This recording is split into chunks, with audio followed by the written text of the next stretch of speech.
छत्रपती संभाजीनगर महापालिकेच्या निवडणुकीच्या अनुषंगाने आज उमेदवारी अर्ज घ्यायचा शेवटचा दिवस होता आणि याच विषयावर बोलण्यासाठी आपल्यासोबत एमआयएमचे खासदार इम्तियाज जलील साहेब आहेत.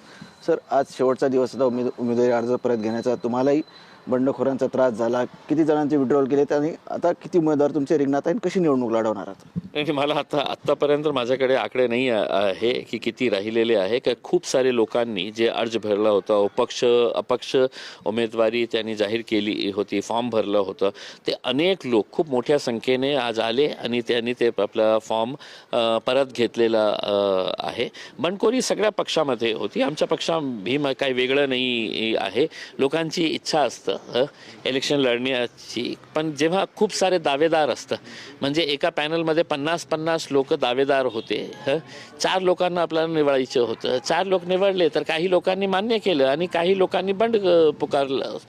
पण लोक MIMच्या सोबत आहे आणि ज्यांनी बंड पुकारलेलं आहे तेही आम्हाला विश्वास आहे की आम्ही त्यांच्याशी बोलून समजूत काढून, कारण ते MIM पक्षावर प्रेम करणारे लोक आहे, त्यांची नाराजगी थोडी स्वाभाविक आहे, माणूस आहे.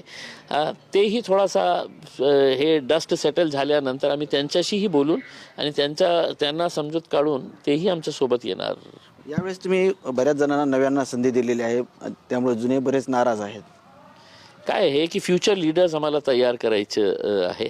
याचा अर्थ हे नाही आहे की ज्यांचं तिकीट आम्ही कापलेलं आहे, जे कॉर्पोरेटर्स आहे, जे जुने लोक आहे, ते चांगले नाही होते करके. त्यांनी खूप चांगलं काम केलेलं आहे, पण एक नवीन टीम तयार करण्यासाठी अवैसी साहेबांनी सांगितलं होतं आम्हाला. त्या अनुषंगाने खूप सारे यंगस्टर्सला आम्ही संधी दिलेली आहे. मला विश्वास आहे आणि खूप जबाबदारीने सांगतो, कोणत्याही पक्षामध्ये इतकी यंग टीम तुम्हाला मिळणार नाही जितकी MIM पक्षाने आता या लोकांना संधी दिलेली आहे. याचा अर्थ कदाचित हे होत नाही की जे जुने लोक होते ते बरोबर नाही होते म्हणून त्यांचं तिकीट कापण्यात आलेलं आहे. किती प्रभागात आपण निवडणूक लढतोय सध्या?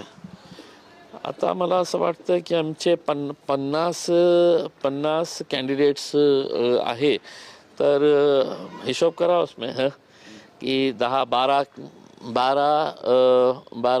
पॅनलमध्ये आम्ही उभे केलेले आहे. काही ठिकाणी आम्ही एक 2 कॅन्डिडेट्स दिलेले आहे, म्हणून ते आकडा 50पर्यंत आलेला आहे.